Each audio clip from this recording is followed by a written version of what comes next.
ETV ప్రేక్షకులకి నమస్కారం. చెప్పాలనుంది కార్యక్రమానికి స్వాగతం.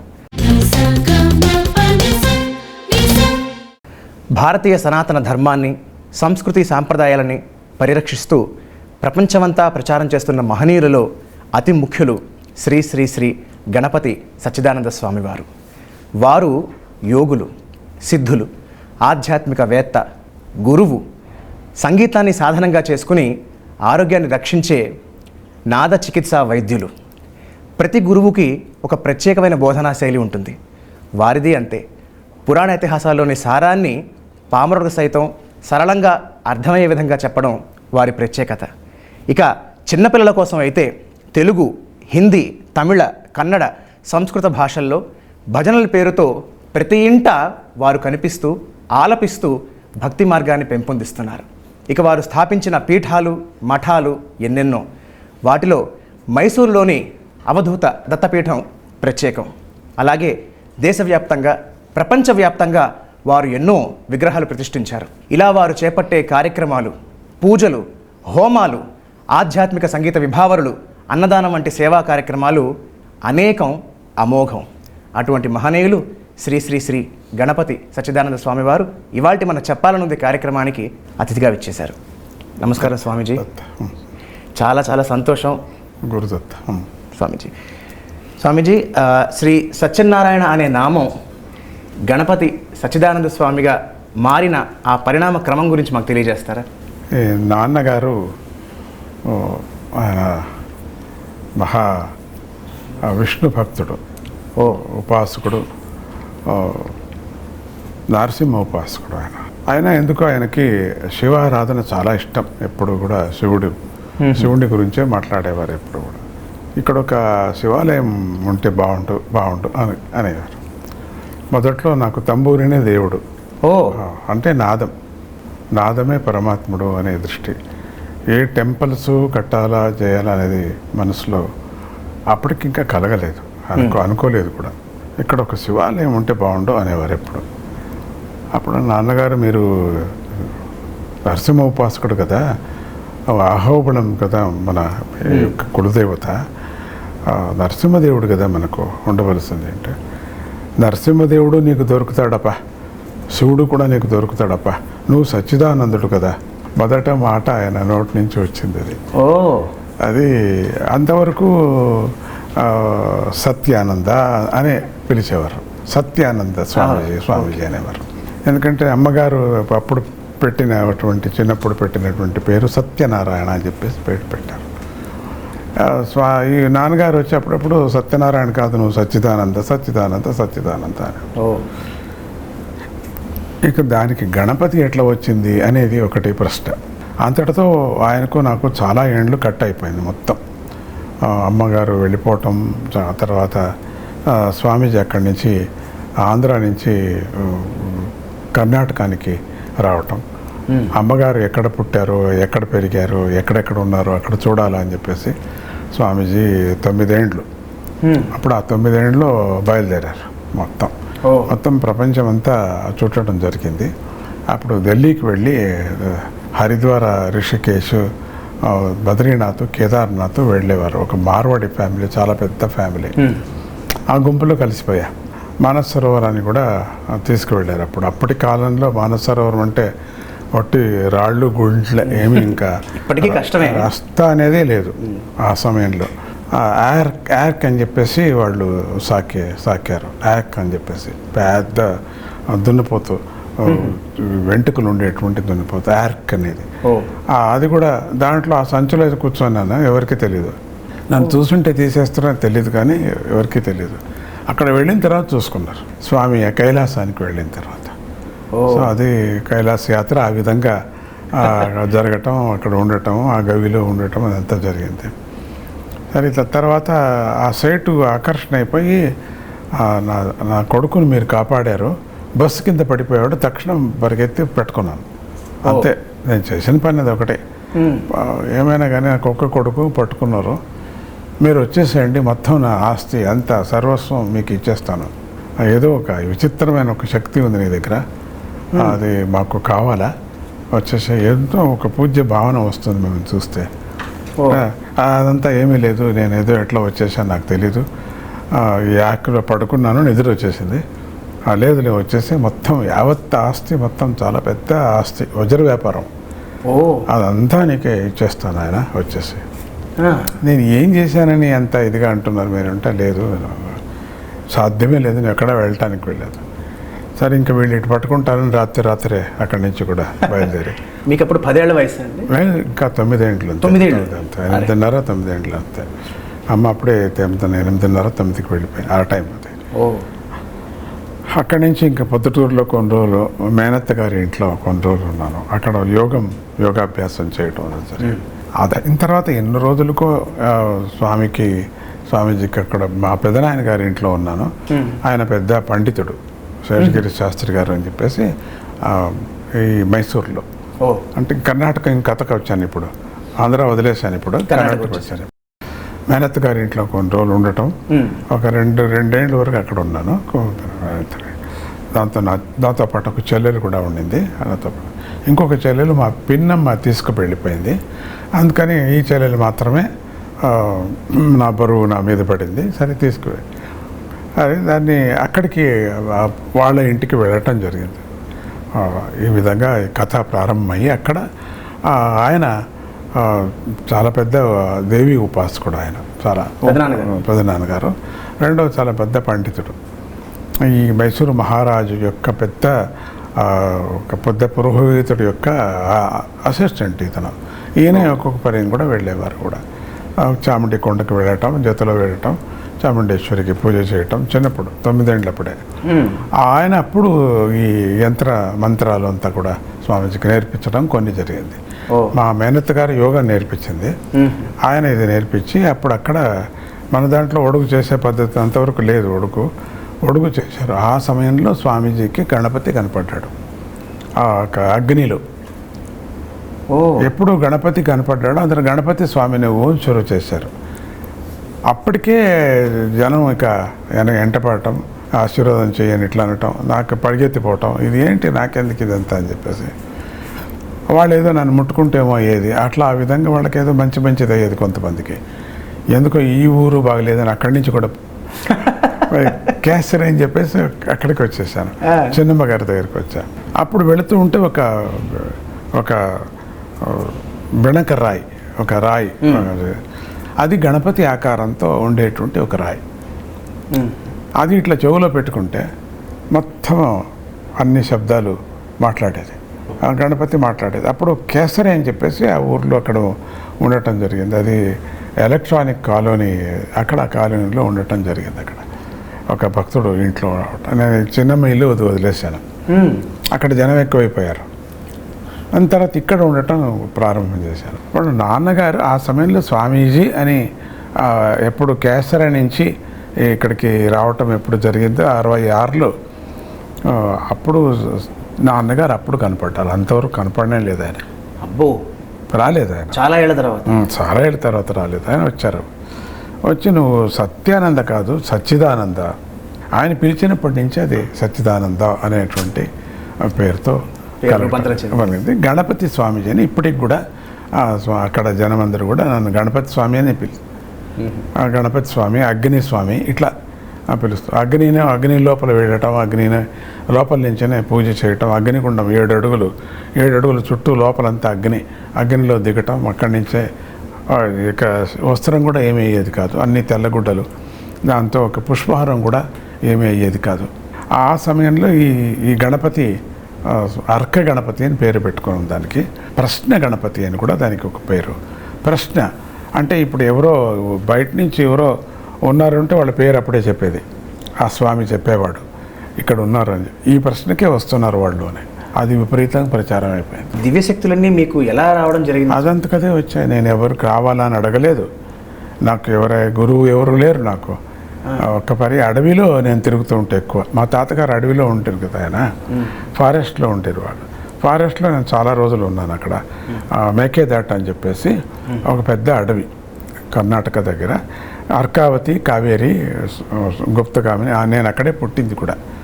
సో ఆ కనెక్షన్ ఉండింది నాకు. అప్పుడప్పుడు వెళ్ళి తాతగారు ఎప్పుడు అక్కడే ఉండే కూడా, తాత అమ్మమ్మ గారు కూడా ఉండేవారు. అడవిలో నాకు అగస్త్య మహర్షి దర్శనం కావటం, అగస్త్య మహర్షి. అగస్త్య మహర్షి దర్శనం కావటం, ఒక ఏకమూలికను నాకు విసిరేశారు. ఏకమూలిక ఆ పేరు ఇంకా నేను తెలియదు, ఇప్పటికి తెలుసు కానీ ఇప్పుడు చెప్పడానికి వీల్లేదు. ఆ ఏకమూలిక ప్రయోగం చేసేవాడిని అందరికీ. సిద్ధ ఔషధి. అసలు ఎవరు వచ్చిన తలకాయ నొప్పి వచ్చినా ఒకటే ఇచ్చేది, ఇంకోరు వచ్చినా ఒకటే ఇచ్చేది, కడుపును అదే ఇచ్చేది. మరి ఏది కావాలన్నా అది, పిల్లల్ని తీసుకుపో. ఏకమూలిక, ఆ మూలికని ఏకమూలిక ప్రయోగం అంతే, ఇంకా వేరే మూలిక కూడా లేదు. సో దాంతో ఏమైంది, ఆ కేసరిలో రోజు ఒక 10,000, 12,000, 20,000 ఇట్లా జనం. అబ్బా. మైసూర్లో నానా గందరగోళం, విచిత్రం. అది గవర్నమెంట్ కాలోని ఒక చిన్న ఇల్లు, ఒక పాపం భక్తుడు ఇచ్చాడు, శ్రీకంఠ అని చెప్పేసి ఆయన ఇచ్చాడు. అది అక్కడ చాలా పరీక్షలు, ఎలక్ట్రానిక్ పెద్ద స్టవ్ మీద నిలబెట్టారు, ఆ శక్తి ఎట్లుందో చూస్తామని. అసలు వీళ్ళు పరీక్ష చేస్తున్నారని కూడా జ్ఞానం లేదు నాకు, నన్ను ప్రశ్నిస్తున్నారనేది కూడా జ్ఞానం లేదు, ఇట్లా స్టవ్ మీద నిలబెడుతున్నారని కూడా జ్ఞానం లేదు, నన్ను పరీక్ష చేస్తున్నారని జ్ఞానం లేదు, నన్ను ఎవరైనా తిడుతూ ఉన్నా కూడా తిడుతున్నారా అనేది కూడా లేదు, పొగుడుతూ ఉంటే ఎందుకు పొగుడుతున్నారు అనేది కూడా లేదు. హారాలు వస్తే హారాలు తీసుకుంటూ, అంటే ఆ స్టేటస్ వేరే విధంగా అని చెప్పచ్చు అంతే. అది కేసరి అని చెప్పేసి అక్కడ, కేసరి అంటే బురద అని, దానికి నేను కేసరే అని మార్చాను. బురద అని చెప్పకూడదు మీరు, కేసరే అని కాలువని పెట్టండి మీరు అంటే ఒప్పుకున్నారు అందరూ. కేసరే అని పెట్టుకున్నారు. ఇప్పటికీ అదే పేరు కూడా ఉంది అక్కడ, కేసరే అనేది కూడా. అక్కడ స్వామి గుర్తు కోసం ఒక ఆలయం కూడా కట్టించారు. స్వామిజీని చాలా మర్యాదగా చూస్తుంటారు అక్కడ. బీద, సాదా, ముస్లిమ్స్ అందరూ కూడా భక్తులే. ఎక్కువ చెప్పాలంటే ఆ టైంలో ముస్లిమ్స్ కూడా చాలామంది ఫాలో వచ్చేసారు కూడా. మీ మేనత్ గారి దగ్గర యోగాభ్యాసం చేశారని చెప్పారు, అలాగే మీ పెదనాన్నగారి దగ్గరికి వచ్చి విద్య నేర్చుకున్నారని చెప్పారు. ప్రత్యేకించి వేరే ఏ గురువు దగ్గరైనా, అంటే అది ఆధ్యాత్మిక కావచ్చు, వేరే ఇతర విద్యలు కావచ్చు, నేర్చుకున్న గురువులు ఎవరైనా? మొట్టమొదట చిన్నప్పుడు నాకు బుద్ధి వచ్చినప్పటి నుంచి 2వ సంవత్సరం నుంచి అమ్మగారే నాకు గురువు. అమ్మనే, జయలక్ష్మి మాతనే అన్ని విద్యలు అప్పుడే నేర్పించేది. 9 ఏళ్ళకి అన్నీ వచ్చేసి ఏమీ ఇంకా మిగల్లేదు నాకు. అంటే అప్పుడు ఏమేమి విద్యలు నేర్చుకున్నారు? నేను 1, 2 అని చెప్పలేను. అన్ని మొట్టమొదట దాంట్లో కావాల్సిన సంగీత విద్య, చాలా సంగీత విద్య నేర్చుకోవటం జరిగింది. యజుర్వేద అది కూడా గట్టిగా చదివేవారికి, ఆడవాళ్ళు చదవకూడదని చెప్పేసి అదొక రూల్స్గా, తనకు తానే రూల్స్ మాకు మాత్రం చెప్పేది. అందుకని అప్పుడే అన్నీ కూడా స్వామీజీకి రావటం. ఇంకా కొన్ని లౌకిక విద్యలు బయటకు వచ్చాయి అంతేగాని ఆధ్యాత్మిక విద్యలు, యోగ సాధన వీళ్ళంతా తోడ్పడ్డారు. బద్దనాయన గారు తోడ్పడ్డారు, మేనత్త గారు తోడ్పడ్డారు. అంతకన్నా ముఖ్యమైనటువంటి గురువు మాత జయలక్ష్మి మాత, ఆవిడ తోడ్పడింది. ఆ సంగీతాన్ని ఎప్పుడు వెళ్ళి పాడేది తాను. భాగవతాన్ని రాసేది, నోటికి రాసేది, కన్నడంలో రాసేది. పెద్ద భాగవతాన్ని పద్య రూపంగా రాసి అర్థరూపంగా రాసేది. మళ్ళీ తర్వాత ఎన్నో రోజులకు అది దొరికింది ఆ పుస్తకం మాకు. అది మ్యూజియంలో పెట్టడం జరిగింది. దాంట్లో భాగవతాన్ని నేర్పించడం అప్పుడే నేర్పించింది. ముఖ్యంగా సంగీతం, వీణ చాలా బాగా వాయించేది అమ్మగారు. అది అప్పుడు నేర్పించటం.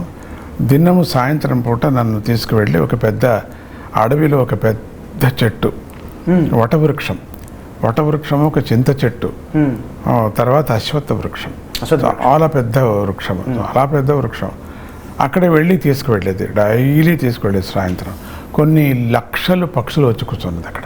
అబ్బా, కొన్ని లక్షలు. ఇప్పటికీ ఒక చిన్న అంతా ఆ చెట్లన్నీ పోయాయి. మొన్ననే వేయించాం మళ్ళీ, ఒక 20 ఏళ్ల కిందట ఒక చిన్న చెట్టు ఒకటి ఉంది. ఇప్పటికీ ఆ సంతతి పరంపరంగా ఆ ఊర్లో ఆ స్వామీజీ ఉండిన చోట ఇప్పటికీ పక్షులు వస్తాయి, కొన్ని వేల పక్షులు కూడా. ఇది ఇక్కడ ఏ ప్రదేశం? మేకేదాటు కర్ణాటకలో జరిగింది. అప్పుడు ఎతక వెళ్ళి దినము చూపించేది. చూపించి సంగీతం పెద్దలకి ఎట్లా వచ్చింది అని సంగీతాన్ని గురించి చాలా చెప్పేది. రాగులు పంట పండించేది అప్పుడు బాగా వెళ్ళి పాడేది. రాగుల పంట చాలా బాగా వచ్చేది, ప్రత్యక్షంగా చూడటం జరిగింది కూడా. ఆవులు ఒక 1000 ఆవులు ఉండేది నా తాతగారికి. 1000 ఆవులు? 1000 ఆవులు ఉండేది అప్పటికే. 1000 ఆవులు ఉండేది. ఆ 1000 ఆవులు కూడా వెళ్ళి పాట పాడితే మంచి పాలు. అన్నీ దూడలు వదిలేసేది, పిండే ప్రశ్ననే లేదు. అవి కారిపోతుంటే తెచ్చుకోవటం, అవే బకెట్లు పాలు దొరికేది. ఆ సమయంలో సంగీతాన్ని స్వామికి మాతృశ్రీ వాడు మన జయలక్ష్మి మాత నాకు నేర్పడం. అప్పుడు అంటే నువ్వు ఎప్పుడు చింతకాయలు, మామిడికాయలు, జొన్నలు, మరి ఇక్కడ వరి, పాలు ఎప్పుడు ఇట్లే అంటున్నావు కదా, బాగుంది. మనుషుల మీద ఎందుకు చేయకూడదు, మనుషులకు ఎందుకు చిన్న చిన్న రోగాలు, దీర్ఘమైన రోగాలు ఎందుకు తగ్గించకూడదు అంటే అప్పుడు అనేది, దీర్ఘమైన రోగాలు వచ్చినప్పుడు మనిషి చావాల్సిందే, తప్పదు. ఆయస్సును మనం ఇవ్వలేవు. అది నువ్వు ఈ సంగీతంతో నీకు నయం అయిపోతుంది, నువ్వు బతుకుతావు అట్లంతా అనకూడదు. మనము ఇది అనుభవిస్తూ నువ్వు చేయాలి నాయన. నీ యొక్క మందులు ఏం తీసుకుంటావో, నువ్వు ఏమి డాక్టర్స్ చూసుకుంటావో దాని మీద పరిణామం అవుతుంది ఈ సంగీతం అనేదాన్ని నువ్వు చెప్పగలవు, నేను చెప్పను, నా చేత కాదు, నువ్వు చేయగలవు. నాకు 4 ఏళ్ళప్పుడు అప్పటికి చెప్పారు మీకు 4 ఏళ్ళు మీరు భవిష్యత్తులో చేస్తారన్న విషయాన్ని. స్వామీజీ, మిమ్మల్ని ఆధ్యాత్మిక మార్గం వైపు మళ్లించిన అంశాలు ఏమిటి? మీరు నిత్యం కొలిచే దైవ స్వరూపాలు ఏవి? మామూలుగా స్వామికి ఇష్టమైన దేవత గణపతి, మొదటి నుంచి గణపతినే నాకు. తర్వాత ఈ కులదేవుడు కాబట్టి నరసింహస్వామి జరిగింది. తర్వాత ముఖ్యమైనటువంటిది ఏంటంటే అది ఈ అగస్త్య మహర్షి నుంచి శ్రీ విద్య ఉపాసన అనేది దొరికింది. అందుకని శ్రీచక్రార్చన ఎక్కడ వెళ్ళినా కూడా దీంతో పాటు ఈ పాంచాయతన మూర్తులతో పాటు అమ్మవారు, గణపతి, నరసింహస్వామి, శివుడు, సూర్యుడు, సుబ్రహ్మణ్య స్వామి, ఇవి మామూలుగా మూర్తులుగా కొలిచేటువంటి ఒక పద్ధతి. ఇవి ఈ ఒక్కొక్క మూర్తి కూడా ఒక్కొక్క అంశంతో స్వామికి సహాయపడేవారు, తోడ్పడేవారు, అప్పుడప్పుడు కనపడేవారు కూడా. కొంత వినటంతో, కొంత పద్ధతి ప్రకారంగా, కొంత భగవంతుడు ఇచ్చినటువంటి ఎనర్జీతో, శక్తితో, కొంత చదవటం వల్ల, కొంత వినటం వల్ల, వింటూనే చాలు, వింటే వచ్చేస్తూ ఉంటుంది. ఒకటి గ్రాసం, ఏకగ్రాసంగా వచ్చేస్తూ ఉంటుంది. దాంతో ఆ విద్యలన్నీ నాకు రావటం జరిగింది. స్వామీజీ, మీరు మొట్టమొదటగా ఆశ్రమం ఎక్కడ స్థాపించారు? దానికి మీకు సహాయపడిన వారు ఎవరు? ఆ తర్వాత శాఖోపశాఖలుగా అది ఎలా విస్తరించింది? కేసర్లో ఉన్నానని చెప్పాను కదా, ఆ కేసర్లో అయిన తర్వాత అక్కడ జనం ఎక్కువైపోయారు. గవర్నమెంట్ ఎలక్ట్రానిక్ కాలనీ గవర్నమెంట్ వాళ్ళు రావటం ప్రారంభం చేశారు. మీరు ఇక్కడి నుంచి ఖాళీ చేయకపోతే మాకు ఉండేది 2 గేట్లు కూడా పీకి పారేస్తారు జనం అంతా కూడా. ఇది ఏమి జనం ఇది, మీరు ఇక్కడి నుంచి బయలుదేరితే బాగుండు అని మర్యాదగా అన్నారు పాపం. సరే, అప్పుడు అవుతున్న ఆ రోజే కొంతమంది రౌడీస్ 40 మంది వచ్చారు. అబ్బా! 40 మంది కట్టెలు అవి ఇవి అన్నీ తీసుకొచ్చారు నన్ను పొడచడానికి. ఖాళీ చేయండి అని చెప్పడానికి. ఓకే, నేను చెప్పాను, పొద్దునే వచ్చి చెప్పి వెళ్ళారు కదా పెద్ద ఆయన, మరి మీరేమిటి గొడవ, మీ ఎందుకేంట? గొడవ చేయడానికి రాలేదు, మేము చూస్తూ ఒక మాదిరి అనిపిస్తుంది మాకు. కొత్త వాళ్ళు అందరూ రౌడీసు, ఒక మాదిరిగా ఉంది మిమ్మల్ని చూస్తే. మిమ్మల్ని ఎక్కడైనా మేము కొట్టడానికి వస్తామా? అదంతా అబద్ధం, మేము అట్లా రాలేదు. చేతుల్లో కర్రలు గిర్రలు అన్నీ ఉన్నాయి. అమ్మో ఇవన్నీ పాడేస్తున్నాం, మాకొక్కటి ఆకలి అవుతుంది, అన్నం పెట్టండి. అప్పటికప్పుడు ఎట్లా వండేది? ఏమీ లేదు అక్కడ. ఆ లోపల ఉండే హండాలో చిత్రాన్నం అంత తీసుకొచ్చి పెట్టు అన్న, అంతే స్వామీజీ అనటం. వాళ్ళంతా తెల్లబోయారు. లోపల ఏముంది చిత్రాన్నం, లోపలంతా బూడుతుంది. హోమం అయితేనే బూడిద తీసి పెట్టడం అంతా, అదంతా. దాంట్లోనే చూడరయా అని వెళ్ళి చూస్తే చిత్రాన్నం అంతా. వాళ్ళు కూడా వచ్చి చూశారు, ఆ లోపల చూస్తా హండాలు ఏముంటుందో అని. చూస్తే బూడిదే, బయటకు వస్తే తీస్తే అన్నం, చిత్రాన్నం. వాళ్ళకి ఈ కర్ణాటక వాళ్ళకి చిత్రాన్నం అంటే చాలా ఇష్టం. ఇంకా గొల్లు అని ఇంకా మొత్తం సిటీ అంతా అయిపోయింది ప్రచారం. వాళ్ళు ఒక ఏరియా వాళ్ళంతా మా ఏరియాలో ఉండండి, మేము ఒక ఎకరా ఇస్తాం మీకు, మేము ఒక 2 ఎకరాలు ఇస్తాం. అట్లా ప్రారంభమైంది. మేము మీ భక్తులు కాదు, మేము రాము కూర్చొని, మేము భజన వినం, మాకు అక్కర్లేదు, కానీ మీరు మైసూరు వదలటానికి ఏదో మొండి భక్తి ఇది. మహర్షి తపస్సు చేసిన స్థలం నాకు కావాలా? బాబాయ్ అది ఎక్కడి నుంచి తెస్తాం మేము? మాకేదో పొలం ఉంది, ఒక 1/2 ఎకరా అది ఇస్తాం. మహర్షులు ఎక్కడున్నారు మాకేం తెలుసు? ఇక్కడ ఆ కొండ కింద ఒక ఆలయం, ఒక స్థలం ఉంటుంది, అక్కడ ఏర్పాటు చేయండి. అది మహారాజా వాళ్ళది, మీకెందుకు ఇస్తారు వాళ్ళది? మైసూరు మహారాజా గారు వాళ్ళది. ఓ అది సాధ్యం లేదు అని. ఇస్తాడయ్యా, వెళ్ళండి. నేను చెప్పండి 3 ఎకరాలు అక్కడ ఉంది, సిద్ధంగా ఉంది అని. ఆ రైతు ఒకటికి రావటం, మహారాజు నుంచి నేను తీసుకున్నానని చెప్పటం, ఇది నాకు అక్కర్లేదు, మీరు నాకు ఒక 1000 రూపాయలు ఇవ్వండి చాలు ఎకరాకి. ఇంకంతే విస్తారంగా 26-29 ఎకరాల వరకు. అక్కడ ఒక మహాగవి ఉంది, అంటే గుహ. ఓ ఆ గుహలో వెళుతూ ఉంటే 2-3 కిలోమీటర్ల లోపల వెళ్ళచ్చు. అక్కడ ఈ భైరవుడు ఉన్నాడు అని చెప్పి ఒక్కొక్క కథలంతా చెప్పుకొని వెళ్ళేవాళ్ళు. సరే, ఈ స్థలం బాగుంది, ఇక్కడ మేము మహర్షులంత స్థలం, తపస్సు చేసిన స్థలం, అమ్మవారికి దగ్గరగా ఉంది. అష్టాదశ పీఠంలో ఒక పీఠం చాముండేశ్వరి. అందుకని నేను ఇక్కడే ఉండటానికి, కర్ణాటకలో మా అమ్మ చెప్పింది 50 ఏళ్ళు ఉండమని చెప్పింది. నాకు 50 ఏళ్ళు వచ్చేంత వరకు ఉండమనేది, నేను ఉంటాను అని 66లో నేను అక్కడ ప్రారంభం చేసి, ఇక ఎక్కడ పడితే అక్కడ జనం వచ్చినప్పుడంతా మేము మీ పేరు పెట్టుకొని మేము స్థాపన చేసుకుంటాం. ఓకే, చేసుకుంటాం. మేము ఆధ్యాత్మికంగా పెట్టుకుంటాం. దత్తాత్రేయుడిని మేము అంటే దత్తుడిని అమ్మగారికి చిన్నప్పుడు దత్తుడు కనపడేవాడు. పాంచాయతన జతకు ముఖ్యమైన దేవత దత్తాత్రేయుడు. దత్తాత్రేయుడు ఆ దత్తస్వామి అన్ని చోట్ల ప్రతిష్ఠ చేయటం జరిగింది. స్వామి 16 నక్షత్రాలు దత్తాత్రేయుడికి. అందుకని అన్ని చోట్ల దత్తాత్రేయుడిని ప్రతిష్ఠ చేయాలని చెప్పేసి ఒక సంకల్పంతో 2 తెలుగు రాష్ట్రాల్లో, కేరళలో, తర్వాత తమిళనాడులో, హరిద్వార్, రిషికేశ్, బద్రీనాథ్ కూడా, సహ్యాద్రి పర్వతాల్లో, బాంబే, ఈ విధంగా అన్ని చోట్ల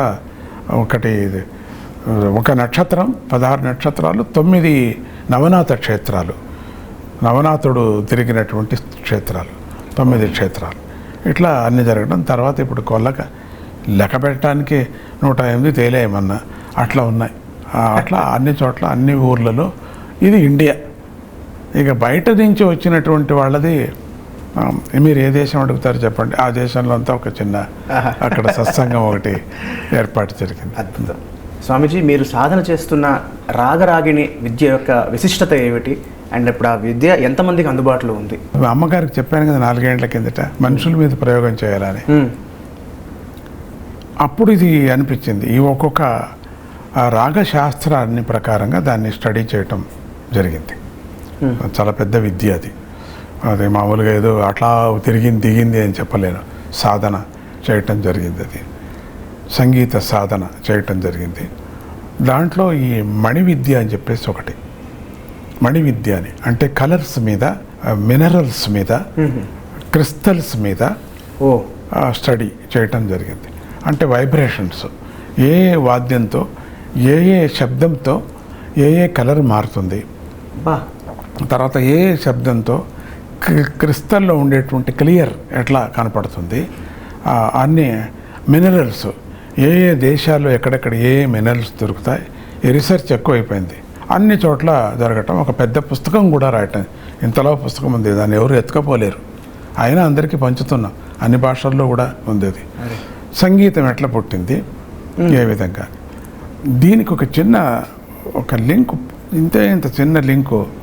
మా అమ్మగారి యొక్క వంశంలో, హొయసల కర్ణాటక వంశం, ఆ వంశంలో పాండురాజు యొక్క మంత్రి గారు, పాండురాజు యొక్క ఆ పరంపరలో మంత్రి గారు, వాళ్ళ యొక్క వంశంలో ఉండినటువంటి మంత్రి గారిలో అమ్మగారి యొక్క ఒక వంశం ఉంది. అది వెంకటముఖి అని చెప్పేసి ఆయన ఈ మేళకర్తాలన్నీ కూడా విభజించారు. అసలు ఈరోజు సంగీతం మేళకర్తాలు రావటం కారణం ఆయననే.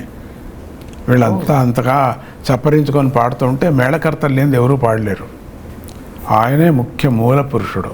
ఇప్పటికి కూడా కుంభకోణంలో భార్యాభర్తల యొక్క శిల దేవాలయంలో, కుంభకోణం దేవాలయంలో, శివుడి దేవాలయంలో బృహదాశ్వర ఆలయంలో ఉన్నది వాళ్ళది, ఓ వెంకటముఖ వెంకటముఖ అనే వాళ్ళది.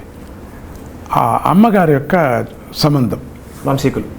వంశీకుల్లో ఉన్నారు, వంశీకులు. ఆ అమ్మగారికి ఆ సంగీతం మీద ఎక్కువ పరిశ్రమ ఎక్కువ ఉండింది. 9 ఏళ్ళకి అన్నీ నూరి వేసేసింది. కొన్ని రోజులు దూరం పెట్టాను దాన్ని. ఇవన్నీ ఎక్స్పీరియన్స్ కావాలి కదా, అన్ని చోట్ల తిరగాలి కదా. నేను దాని సంగీతం పట్టుకుంటే ఇంక తిరగలేను కదా. కొన్ని చోట్ల సెలవులాగా అట్లా పెట్టి, హాలిడేస్ లాగా పెట్టి, తర్వాత కొంత ఏర్పడిన తర్వాత, ఈ కేసరి నుంచి ఈ ఆశ్రమాన్ని ఏర్పడిన తర్వాత ఈ సంగీతాన్ని బయటికి తీయటం జరిగింది. మొట్టమొదట సంగీతం ఈ పాటతో ఏమవుతుంది, వాద్యంతో ఏమవుతుంది, 2 వాద్యాలు కలిపితే ఏమవుతాయి, 10 వాద్యాలు కలిపితే రీసెర్చ్ ప్రారంభం చేసి మొదట గణపతి మీద పాడటం జరిగింది. ఒక ఆయన కృష్ణమూర్తి అని చెప్పేసి ఒక పెద్ద ఇంజనీరు, ఆయన స్వామీజీ భక్తుడు.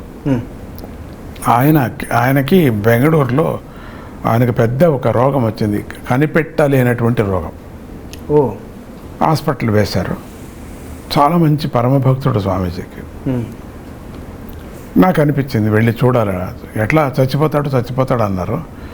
పరమభక్తుడు కదా, బెంగళూరుకి వెళ్ళి నేను చూస్తానంటే క్రిస్టియన్ హాస్పిటల్లో బుక్ చేసి ఆయన పెట్టారు అక్కడ. నన్ను వదలండి, నేను చూడాలంటే మిమ్మల్ని వదలటానికి వీల్లేదు, కానీ ఎందుకు వెళ్ళాలి మీరు అని. ఈ క్యాసెట్ ఒకటి సంగీతం వినిపించాలా ఆయనకి. అసలు చెవులు లేవు, కళ్ళు లేవు, తినడు, ఇంకా పరిస్థితి వెళ్ళే పరిస్థితిలో ఉన్నాడు. వీల్లేదు, మీరు సంగీతం వినటానికి వీల్లేదు. వాళ్ళకంత నమ్మకాలు లేవు. అంత పెద్ద హాస్పిటల్, అప్పుడే పెద్ద క్రిస్టియన్ హాస్పిటల్. నేను చెప్పి అప్పుడు టేప్ రికార్డ్ అంతా ఉండింది కదా, ఆ బంతులో టేప్ ఒకటి చేయటం, స్వామీజీ భజన పాడి ఇది వినిపించండి. దీన్ని ఎక్స్పెరిమెంట్ నేను ఫస్ట్ ఈయనకైనా చేసేది. భార్యకి చెప్పా, సావిత్రిని భార్య పేరు, అమ్మ నువ్వు వినిపించు తిని, నాకు ఇష్టం. 2 ఆడపిల్లలు, చిన్నపిల్లలు వాళ్ళకి. చూడు ఈయన ఎట్లయినా కానీ వినిపించండి మీరు, డాక్టర్స్ లేనప్పుడు టేప్ రికార్డు వినిపించండి. వినిపిస్తూనే ఆ రాత్రి అంతా విన్నారు, పొద్దునకంతా మాట్లాడారు. వాళ్ళు డేట్ ఇచ్చారు, పొద్దునకు రాత్రికంతా పోతాడని. సరే అది కూడా చూసుకొని వెళదాం, దానికి. పొద్దునకంతా విచిత్రం, ఇడ్లీ తింటున్నారు అని. మింగటం ఏమిటి, నీళ్ళే మింగేవాడు కాదు 20 రోజుల నుంచి. లేచాడు, అయింది, కళ్ళు వచ్చాయి, చెవులు వచ్చాయి, తిరిగాడు, పెద్దవాడయ్యాడు, వచ్చాడు. ఆ క్యాసెట్స్ వినటం, పిల్లలకి పెళ్లి చేయటం. మా స్వామీజీ యొక్క ఆశ్రమంలో పెద్ద భవనం ఆయన కట్టాడు. అప్పుడు ఆ సంగీతం, అది ఫస్ట్ ప్రయోగం, అది కృష్ణమూర్తి గారితో ప్రయోగమైంది. అది కృష్ణస్వామి అని పేరు పిలుస్తూ ఉంటాం మేము. కృష్ణస్వామితో ప్రారంభమైంది. సో అప్పటి నుంచి ఇంక రీసెర్చ్ ఎక్కువ చేయటం ప్రారంభం చేసుకున్నా. డాక్టర్ మోదీ అని చెప్పేసి వచ్చారు మా దగ్గర. ఆయన కంటి డాక్టర్. ఓకే. ఆ నిల్చొని కంట్లో ఇట్లా ఆపరేషన్ చేసుకున్నాం. మంచి మెడికల్గా విరుద్ధం ఆయనకి, అట్లా చేయటానికి వీల్లేదు నువ్వు అని ఆయన చేసేవారు. బాగా అయ్యేది చాలామందికి. అప్పుడు ఈ సంగీతం మీద చాలా ఇష్టం, స్వామీజీ సంగీతం మీద. మీరు ఇంతగా హీల్ అవుతుందంటారా, నేను చూడాలని చెప్పి ఆశ్రమంలో 1000 మందికి ఆపరేషన్ అన్నారు. చాలామంది వచ్చారు, బీదవాళ్ళు. 500 మందిని ఒక చోట బెడ్స్ వేసి పండబెట్టడం జరిగింది. 500 మంది వేరే చోట పండబెట్టడం జరిగింది. 500 మందికి మాత్రమే ఈ సంగీతాన్ని వినిపించాం ఆపరేషన్ అయిన తర్వాత. 500 మందికి రెగ్యులర్ ఏమీ లేకోకుండా. వాళ్ళకి మామూలుగా 7 రోజులు అవుతుంది కన్ను ఇప్పుతోనే. 7 రోజులు మామూలుగా అందరికీ అంతే కదా కన్ను. వీళ్ళకి 3 డేస్గా వచ్చేసింది అందరికి కన్ను ఈ సంగీతం విని. సో అది ఒక పెద్ద కార్యక్రమాన్ని పెట్టి చేశాం, చూడాలని చెప్పేసి. ఇక కొన్ని హాస్పిటల్స్కి పంపించడం ఇదంతా జరిగింది. సో ఇది ఎక్కువ అవుతూ వచ్చాయి. అప్పుడు ఈ సంగీతం వింటే చాలు, మీరు ఏదైనా మెడిసిన్స్ ఏమైనా తీసుకుంటుంటే దానికి ఎనర్జీ వస్తుంది. ఓకే. డాక్టర్స్ని వదలకూడదు, మీరు మొండిగా ఉండకూడదు. ఇక క్రానిక్ డాక్టర్ నుంచి ఇంక సాధ్యమే లేదన్న వాళ్ళకి మాత్రం మీరు కావాలంటే వినొచ్చు మీరు. కానీ డాక్టర్స్ని వదలకోకుండా మీరు ఈ పని చేసి మీరు దీన్ని వింటే ఈ రాగానికి ఇది, ఈ రాగానికి ఇది, ఈ రోగానికి ఈ రాగము ఇట్లా అని చెప్పేసి ఒక రీసెర్చ్ చేయటం జరిగి సంగీతగాళ్ళతో కూర్చొని రీసెర్చ్ చేయటం. నాకు ఎల్ఎస్ గారు చాలా సహాయం చేశారు. ఎల్ సుబ్రహ్మణ్యం వైలినిస్ట్, చాలా పెద్ద వైలినిస్ట్ వారు. తర్వాత 4-5 మంది పెద్ద వాళ్ళు వెళ్ళిపోయారు. వాళ్ళందరూ చాలా సహాయం చేశారు. అది ఆ సమయంలో అదే తాతగారు చెప్పి మా అమ్మమ్మ గారు వచ్చి మా పొలంలో ఏదో ఉందంటారని ఆ శివలింగాన్ని తీసుకొచ్చి మైసూర్లో ఆశ్రమంలో ఫస్ట్ ఆ శివలింగాన్ని పెట్టడం జరిగింది. ఆ పొలంలో దొరికిన శివలింగం తీసుకొచ్చి పెట్టడం జరిగింది. మీ అమ్మమ్మ గారి ఊర్లో? అమ్మమ్మ గారి ఊర్లో ఉండింది.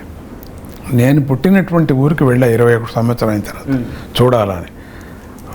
దేవర్సి గౌడరుని ఆ స్థలం అంతా తానే మీ తాతగారిది ఇదంతాను.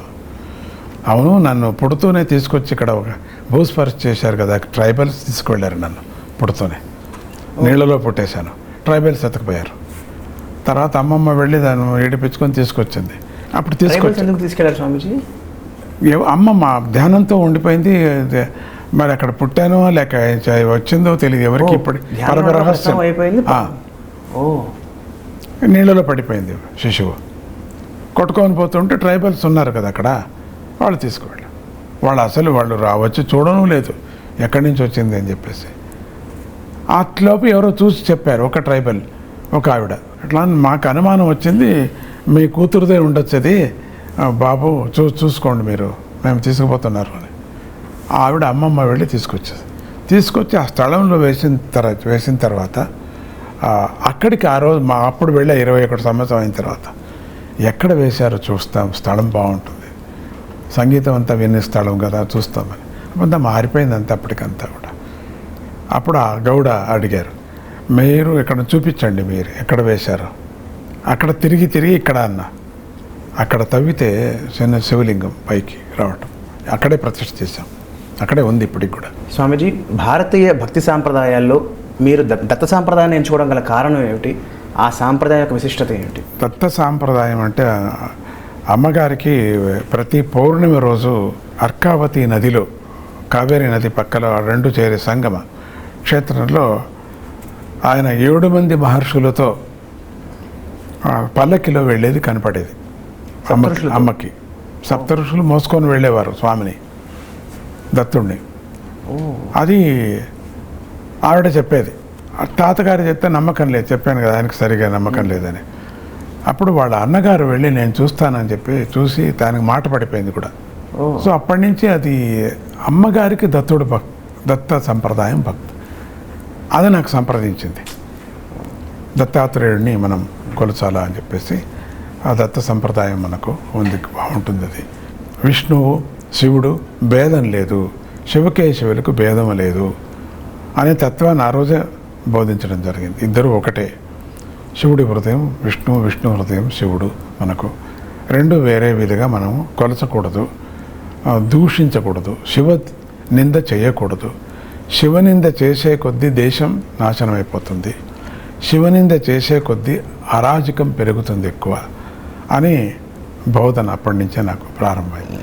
అందుకని శివుడు, విష్ణువు, మరి బ్రహ్మజ్ఞానం కావాలన్న వాళ్ళకి బ్రహ్మ. అందుకని 3 మూర్తులు కలిసినటువంటి కథ మీకు తెలుసు కదా, దత్తాత్రేయుడు యొక్క పుట్టక, అత్రి అనసూయకు ఎట్లా ఏ విధంగా పుట్టారు. అటువంటి ఆ దత్తుడిని సంప్రదాయంగా కొలిచేటువంటి పద్ధతి మా కుటుంబానికి వచ్చేసింది. అందుకని దత్త సంప్రదాయం మెయిన్గా పెట్టుకొని మిగతావన్నీ దేవతలు ఎవరెవరికి ఏ ఊరిలో కావాలంటే ఒక దత్త గుడి మాత్రం ఉండాల్సిందే చిన్నదిగా. మీరు దత్తగుడి చిన్నదిగా పెట్టుకోండి, మిగతాది ఎంత పెద్దదైనా వెంకటరమణ స్వామిని మెయిన్గా పెట్టుకోండి, హనుమంతుడిని మెయిన్గా పెట్టుకోండి. హనుమంతుడు కూడా నాకు ప్రాప్తి కారణం హనుమంతుడిని భజన ఎక్కువ చేయటం, హనుమాన్ చాలీసా కొన్ని కోట్ల హనుమాన్ చాలీసా చేయించటం. తెనాలిలో ఫస్ట్ 3 లక్షల మంది ఒకే చోట చేరారు, గిన్నిస్ బుక్ రికార్డు కూడా అయింది కూడా మీకు తెలుసు. తెనాలిలో ఆ తెనాలిలో చేసిన దానికి గుర్తుగా ఒక ఆశ్రమం కూడా కట్టడం జరిగింది. హనుమంతుడిని ఒక ప్రతిష్ట కూడా చేయటం జరిగింది. పక్షులు ఉంటే చాలా ఇష్టం అని చెప్పాను కదా మీకు, మీరు అడుగుతారు నెక్స్ట్ క్వశ్చన్ ఉండొచ్చు. అది మా ఆశ్రమంలో కొన్ని లక్షల పక్షుల్ని సాకాం, అన్ని ప్యారెట్స్, ఎగ్జోటిక్ బర్డ్స్ దాంట్లో తీసుకొచ్చి మాట్లాడతాయి, నాతో మాట్లాడతాయి కొన్ని పక్షులు. అవి వేరే సెక్షన్గా పెట్టాము, మాట్లాడేమని మంత్రాలు చెప్తాయి, నమశివాయ అంటాయి, భారతమాతకి. ఇప్పుడు మోదీ వస్తున్నారయ్యా, మోదీకి ఏం చెప్తావు నువ్వు అంటే భారతమాతకి జై. చాలా ఆశ్చర్యం. మోదీ వచ్చారు మా ఆశ్రమానికి ఆ పక్షులను చూడాలని చెప్పేసి. ఎందుకు పక్షుల మీద ఆశ అంటే నాకు 4 ఏళ్ళప్పుడు పక్షులు సంబంధం నాకు ఉంది. రెండోది, పక్షులకి మనం అన్నం పెడితే సా అంటే సాగరం, మనమంతా సాగరంలో పుట్టినవాళ్ళు, ఫస్ట్ జలచరంగా పుట్టినవాళ్ళు మనమంతా. ప్రారంభంలో సృష్టి ప్రారంభంలో మనమందరూ జలచరలం, చేపలు కప్పలు ఇట్లా పుట్టాం. దానికి సా. తర్వాత అది భూమిలో తిరిగాడేటువంటి ప్రాణులు, అంటే ఆవు, ఎద్దు, నవ్వి ఇవన్నీ కూడా కాళ్ళతో తిరిగాడేటువంటివి. మూడోది గగనచరం, ఆకాశంలో తిరిగేది. గా అయిన తర్వాత మా అంటే మనిషిగా పుడుతుంది గగనచరం అయిన తర్వాత. అందుకే పక్షుల్ని ప్రేమగా చూడండి. నెక్స్ట్ పుట్టే జనరేషన్ మనుషులు, మంచిగా పుట్టని వాళ్ళు అనే ఒక దృష్టి ఒకటి. తర్వాత పరమపదం, పరమాత్ముడిని భజించండి. ధర్మాన్ని ఆచరించండి. నివృత్తిగా ఉండిపోండి, వదిలేసి మళ్ళీ సాయుధ్యం. ఇది స్వామి, విజయవాడలో మరకత రాజరాజేశ్వరి, హైదరాబాదులో మరకత ఆంజనేయ స్వామి, సో ఇలా దైవ స్వరూపాలని మరకత రూపంగా చేయడం వెనకాల ఉన్న ఆంతర్యం ఏమి? ఒక ముస్లిం భక్తుడు నా దగ్గర వచ్చారు, గఫూర్ అని చెప్పేసి. గఫూర్ ఆయన మెయినింగ్స్ చేస్తుంటాడు. మెయినింగ్స్లో గ్రానైట్ తీస్తుంటాడు. గ్రానైట్ తీస్తూ ఒకరోజు వచ్చి ఏడ్చాడు. స్వామీజీ భక్తుడు అయిపోయాడు, ఏడ్చాడు. ఇట్లా అయిపోయింది, అంతా లాస్ అయిపోతున్నా నేను, అట్లా మూసేస్తున్నానని చెప్పాడు. మూసేకి ముందు కొంచెం తవ్వితే నాకు కావలసిన ఒక రాయి ఉంది, అది ఇచ్చేసి మూసేసేయి నువ్వు అన్న. ఏమిటి ఇది? మరకత ఉంది, తీసుకురా. అవునా అని వెళ్ళి చూస్తే కొంత దూరంలో పెద్ద బండ దొరికింది ఆయన గనిలో, ఆయనకి తెలియకుండా. మూసేయాలా అని చెప్పేసి గనిలో, ఆ గని నుంచి దాన్ని తీసుకొచ్చాడు. అప్పుడు ముస్లిమ్స్ అందరూ వెళ్ళి చెప్పారు, నువ్వు ఎందుకు ఇస్తున్నావు స్వామీజీకి, నువ్వు పిచ్చినా నీకు, ఎందుకు స్వామీజీ భక్తుడు అయ్యావు నువ్వు? అసలు ఆయనదే ఇదే ఆయన చెప్తూనే అయిందే, అది నాకు తెలియదు. అన్నేళ్ళుగా నేను అక్కడ ఉన్నాను, చేస్తున్నా, అక్కడ రాయి ఉందని నాకేం తెలుసు, ఆయన చెప్పాడు కాబట్టి, అందుకని ఆయనదే ఇది తీసుకొచ్చేసి ఇచ్చేసాడు. చాలా పెద్ద బండ. ఆ రోజు నుంచి ఆయనది కూడా తిరిగిపోయింది బాగా, వేరే విధంగా రావటం మైండ్లో బాగా. సో దాంతో స్వామీజీ మరగత రాజరాజేశ్వరిని మొదట చేయించడం జరిగింది. తర్వాత ఆంజనేయుడిని ఒక 5-6 ఆంజనేయులు జరుగుతుంది. ఒకటే కాదు, అమెరికాకు కూడా పంపించాను. అమెరికాలో డాలాస్లో మరగత ఆంజనేయ స్వామిని, అది ఒక తిరుపతి లాగా ఉంటుంది. తిరుపతినే అది. అది మొత్తం డాలాస్ మారిపోయింది. అది ఏమీ లేదు ఆ టైంలో మేము ప్రారంభం చేసినటువంటి. ఇప్పుడు ఎన్ని ఇండస్ట్రీస్, అది ఇది 2 మాటలు ఏరోడ్రామ్ కట్టడం, ఇవన్నీ కూడా అయ్యేది అక్కడ, పెద్దగా వచ్చేసాయి.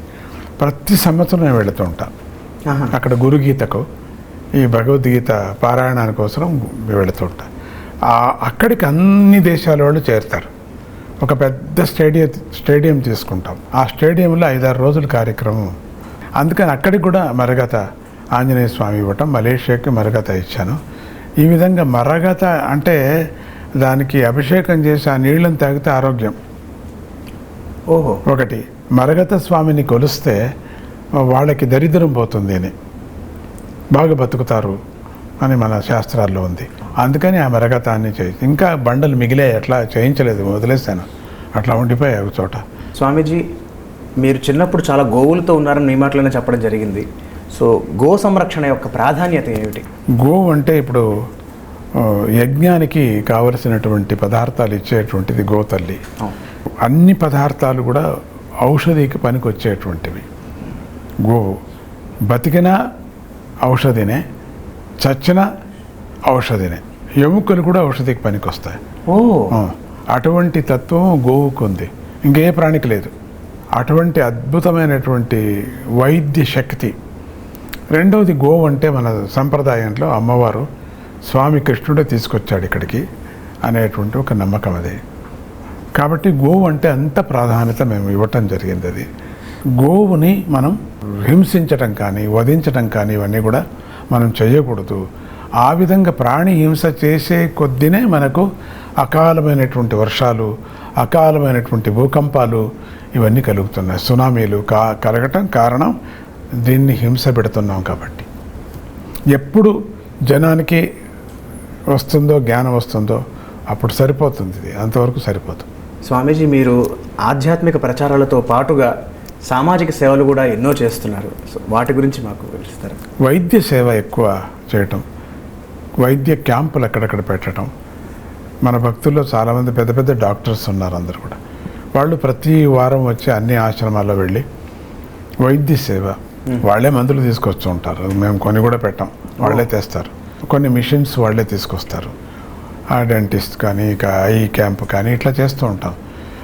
పెద్ద పెద్ద హాస్పిటల్ నుంచి కూడా వస్తుంటారు. నారాయణ వైద్యాలయ వీళ్ళందరూ సహాయం చేస్తుంటారు.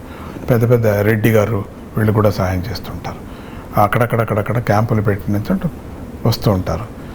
శంకర నేత్రాలయం వీళ్ళందరూ కూడా వచ్చి పెద్ద పెద్ద వేల కొద్దీ కార్యక్రమాన్ని ఇక్కడ కూడా జరుగుతున్నది. సిటీల్లో కూడా చేస్తాం, పల్లెల్లో కూడా చేయటం జరిగింది. మనం ప్రస్తుతం కలియుగంలో ఉన్నాం. కలిపురుషుడి ప్రభావం మన మీద పలు రకాలుగా తెలుస్తోంది, కనపడుతోంది. అయితే ఈ ప్రభావం నుంచి మనం తప్పించుకోవడానికి, అంటే అందరూ యజ్ఞాలు, యాగాలు, హోమాలు చేయలేరు కాబట్టి దానికి సులభమైన మార్గాలు ఏమున్నాయి? శంకర భగవత్పాదులు అంత వేదాంతాన్ని చెప్తూ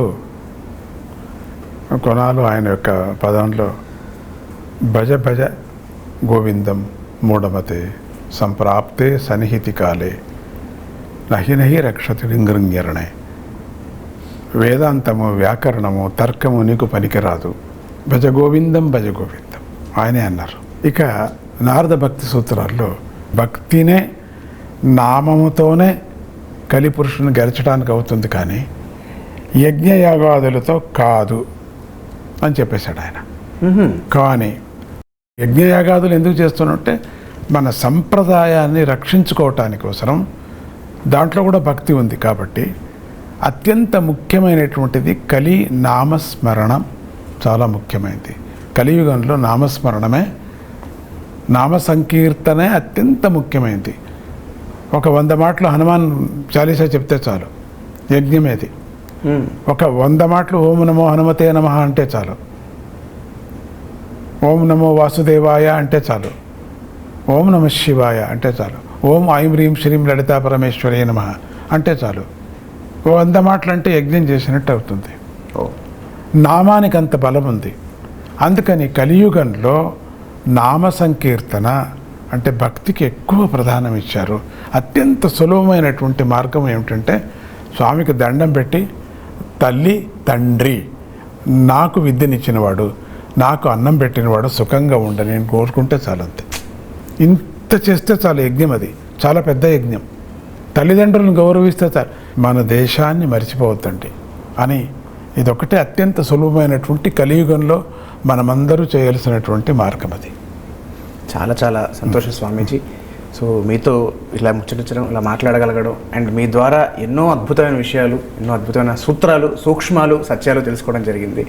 మరొక్కసారి మీరు మా కార్యక్రమానికి విచ్చేసి మీ అమూల్య సమయాన్ని మాకు కేటాయించినందుకు హృదయపూర్వక ధన్యవాదాలు స్వామి. గురుదత్త, జై గురుదత్త. ఈటీవీ ప్రేక్షకులందరికీ కూడా ఎన్నో ఏళ్ళగా నన్ను చూస్తున్నారు. మీరు ఎన్నో ఏళ్ళకి ఇట్లా నేను ఈ విధంగా ఇంటర్వ్యూ మీరు చూడలేదు. ఇది ఫస్ట్ టైం అని చెప్పచ్చు. జై గురుదత్త. కాలకాలానికి వర్షాలు పడని, కాలకాలానికి అందరికి కూడా సద్బుద్ధి కలగని, దేశం మీద ప్రేమ ఎక్కువ పెరగని అని అంటూ మన రాష్ట్రం అనేది బుద్ధి కలగని, పిల్లలకి మంచి మార్గంలో పెట్టండి, మన ధర్మాన్ని మర్చిపోవద్దండి. జై గురుదత్త, శ్రీ గురుదత్త. ఈ కార్యక్రమాన్ని ఈటీవీ విన్ మొబైల్ యాప్లో కూడా వీక్షించండి.